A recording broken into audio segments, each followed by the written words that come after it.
আপনারা যে বলেন ঈদে মিলাদুন নবী সাল্লাল্লাহু আলাইহি ওয়াসাল্লাম, তো হাদিসে তো আছে লা তাত্তাখিদু ইয়াওমান ঈদা ওয়ালা তাত্তাখিদু শাহরান ঈদা, কোন দিনকে তোমরা ঈদ বানায়ও না, কোন দিবসকে কোন মাসকে তোমরা ঈদ বানায়ও না।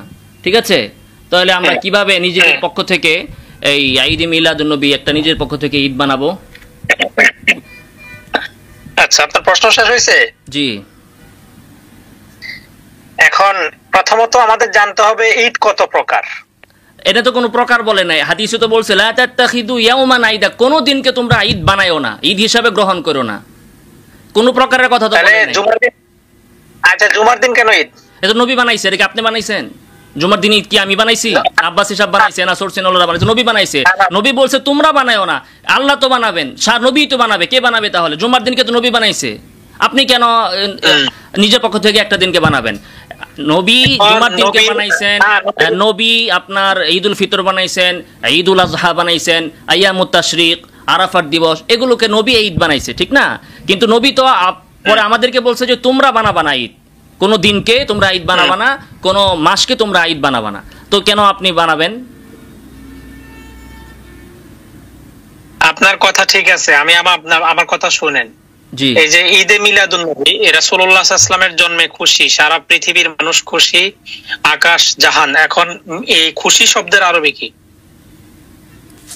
খুশির আরবি দিয়ে আপনি কি করেন? এই হাদিসের জবাব দেন আপনি।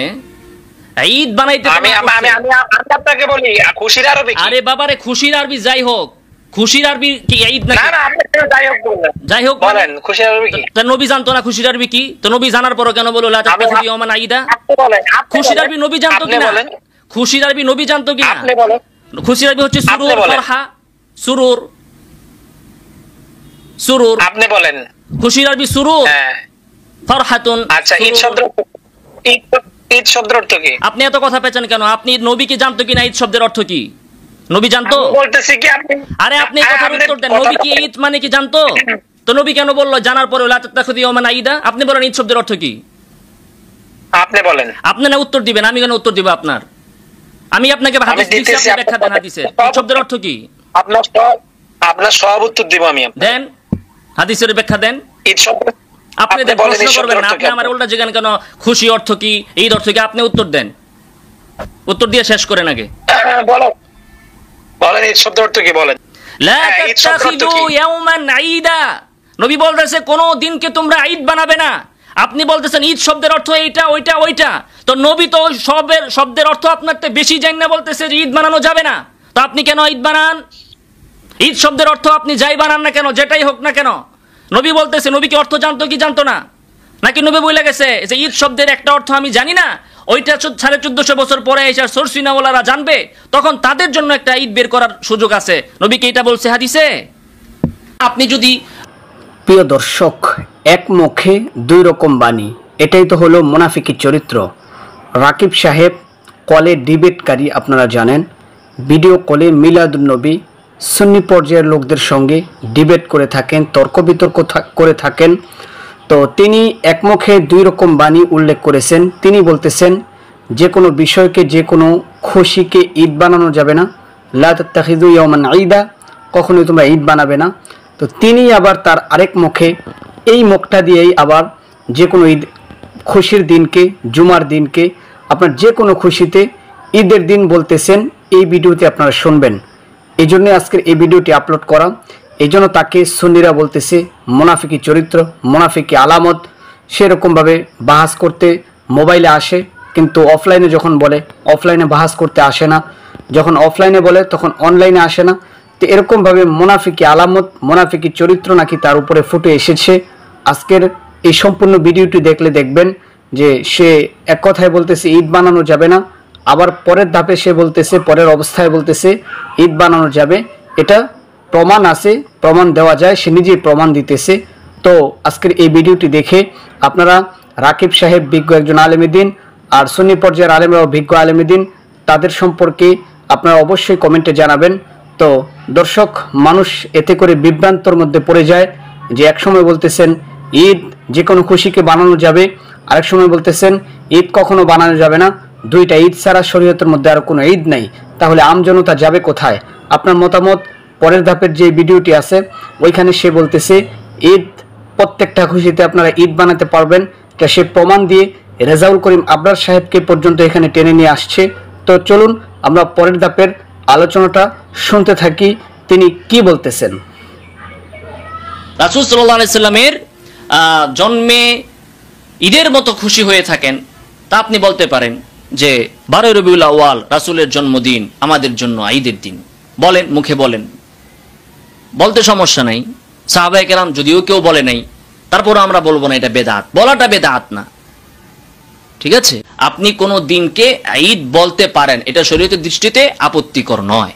আপনি পৃথিবীর যে কোনো দিনকে খুশি হয়ে ঈদ বলতে পারবেন, কারণ হাসান বসরি বলতেছেন প্রত্যেক এমন দিন যে দিনে মানুষ আল্লাহর অবাধ্যতা করে নাই ওই দিনটাই তার জন্য ঈদ।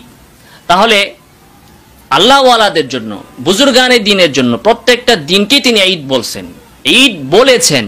খাস মুমিন মানে প্রকৃত মুমিন যারা, তাদের জন্য প্রত্যেক দিনটাই ঈদ, তাদের জন্য প্রত্যেক দিনটাই আল্লাহর পক্ষ থেকে খুশি, কারণ প্রত্যেক দিন তারা আল্লাহর পক্ষ থেকে মাগফিরাত পাইতেছে, ক্ষমা পাচ্ছে, আল্লাহর রেজামন্দি পাইতেছে, আল্লাহর সন্তুষ্টি পাচ্ছে।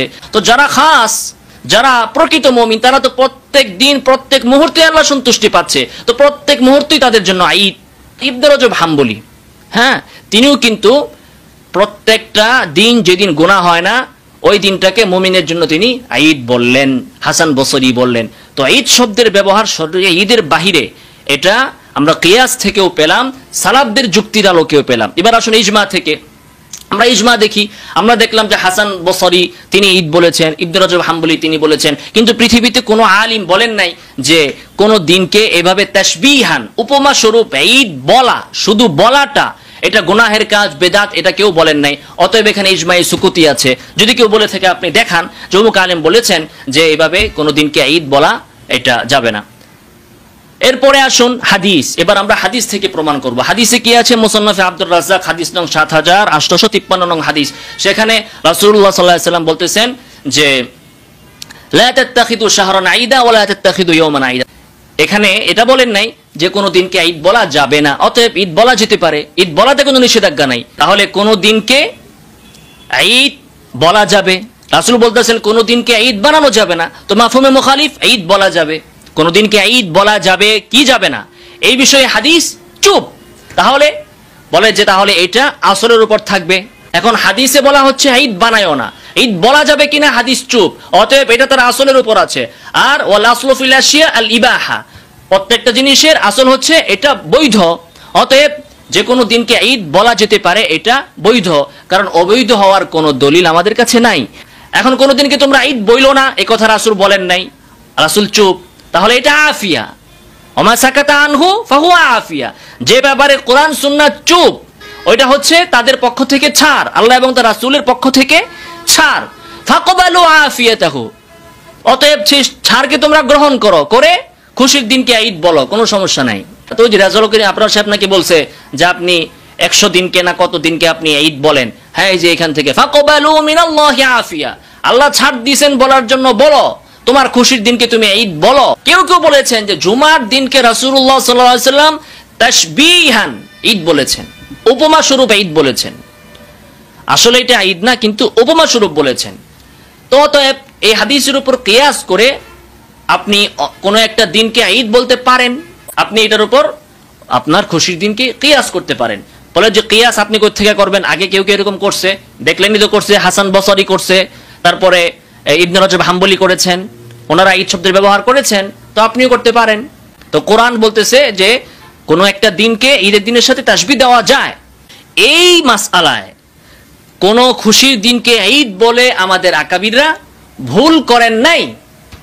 কোরআন, সুন্নাহ, ইজমা, কিয়াসের মাধ্যমে এটা এখানে প্রমাণিত হলো, এবং সুফিয়ান সাউরি এবং ইবনে রজব হাম্বলি সহ সালাফদের বক্তব্যের আলোকেও এটা প্রমাণ হলো যে কোনো দিনকে, কোনো খুশির দিনকে মৌখিক ঈদ বলার দ্বারা আমাদের আকাবিররা শরীয়ত লঙ্ঘন করেন নাই, বেদাত করেন নাই।